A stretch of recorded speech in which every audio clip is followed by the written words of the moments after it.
It's Alex from PCGamesN and I'm joined by Rich. Hello. And we are here to talk about the Destiny 2 expansion Forsaken, which has been revealed this week.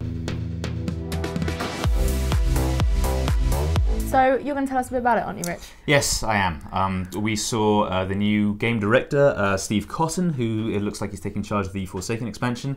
It looks like they're cycling through game directors. It was Luke Smith in the run-up to the launch of Destiny 2. It's been Christopher Barrett managing the live game since.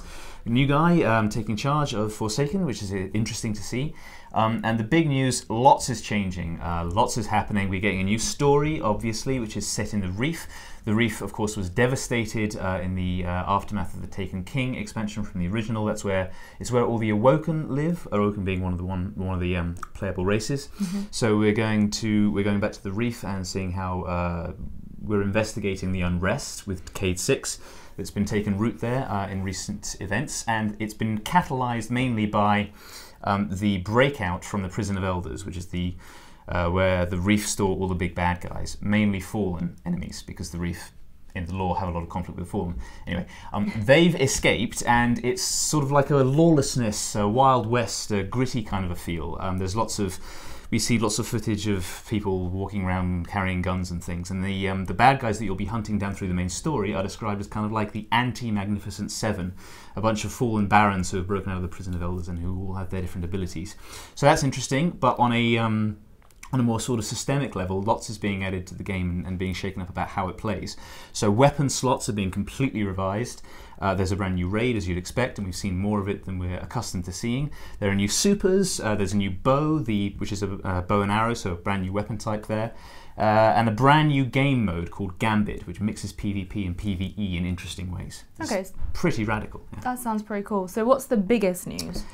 The fact that there is a game mode that mixes PvP and PvE, Bungie have really been leading with that. We know we'll see more of it at E3, and the fact that weapon slots are changing and the way that weapons work is changing. That will change just a lot, like everything really, about how the game will play. And people have been waiting for weapon slot changes for a while now, haven't they? Yeah, it's been one of the things that's been most requested by the community since the launch of Destiny 2. The way that Destiny 2 changed weapon slots from Destiny 1 was really controversial. It, as we all know, took power weapons or some special weapons out of the secondary slots and put them in the power weapon slots. So now you have two primary slots effectively, and then all of your cool guns like sniper rifles and shotguns and things and fusion rifles, as well as rockets and swords, they're all in the power slot. If you enjoyed that and you want to continue playing that way, you can. If you want to go back to Destiny 1, you can as well. There is footage in the vidoc showing sniper rifles back in the secondary slot, which I'm excited for. But what is the real radical change is that it looks like you can equip any weapon type in any one of your 3 slots, which is crazy. There's footage in the vidoc of shotguns being in all 3 slots. And obviously this raises questions about how they're going to balance it. I would guess, because it looks like there's still white bullets in slot 1, there's still green bullets in slot 2, and there's still purple bullets in slot 3. So I would guess that weapons will scale according to the slot that they're in. The damage and the element that they'll do will scale according to the slot they're in. That would kind of make sense, but you will be able to actually wield any weapon in any slot, which is really exciting. Random rolls are also back, so perk rolls are no longer fixed. Every gun will drop with a different set of rolls. That was something else that the community had been desperate for. So yeah, and there was mention of a new Masterwork system as well. So you'll be able to upgrade your weapons throughout the course of the game. It really looks like they're leaning into you being able to sort of customize and upgrade and invest in your arsenal again, which is super exciting. Okay, and this new mode sounds pretty new and exciting. Yeah. It mixes PvP and PvE, right? So how does that work? How will it work? Yeah, it's something else that's a really big change. And again, we know that they're going to be leading with this at E3. We'll see a lot more of it then, and it feels like this is the sort of the big headline grabbing thing that they want to push out and to emphasize and to get people excited about the expansion. There will be you'll start 2 teams of 4 will face down each other at the start of the mode, and then you'll go off into your own arena separate from the other team, and you'll fight waves of PvE enemies.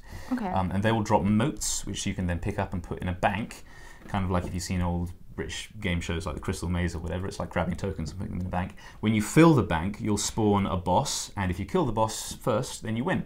Okay. But there's a lot of ways that you can interfere with the enemy team during that time. For one, when you spawn the boss, you can send one of your own team into a portal and into the enemy arena, and interfere with them directly, invade them. Okay. So you might want to do that if you've got someone who's got some power ammo or got a supercharged or something, and try and wipe a few of your opponents. You'll also be able to lock down the enemy bank so that they can't bank tokens, and they will have to then destroy the blocker before they can free it up again. So yeah, it's completely new. You've never really seen anything like it in Destiny before, and it actually looks like, or sounds like, a lot of fun. Yeah, it sounds pretty exciting. Yeah. But there's also the possibility of a new raid, maybe a new raid location. Well, the certainty of a new raid, yeah. And again, it feels like this might be something to do with the state of the game right now. We know that Destiny 2, its nadir was probably in just after the Dawning event, which a lot of people felt was a little bit miserly, and the Curse of Osiris DLC, I mean, disappointed me massively as a big fan of Osiris and the lore.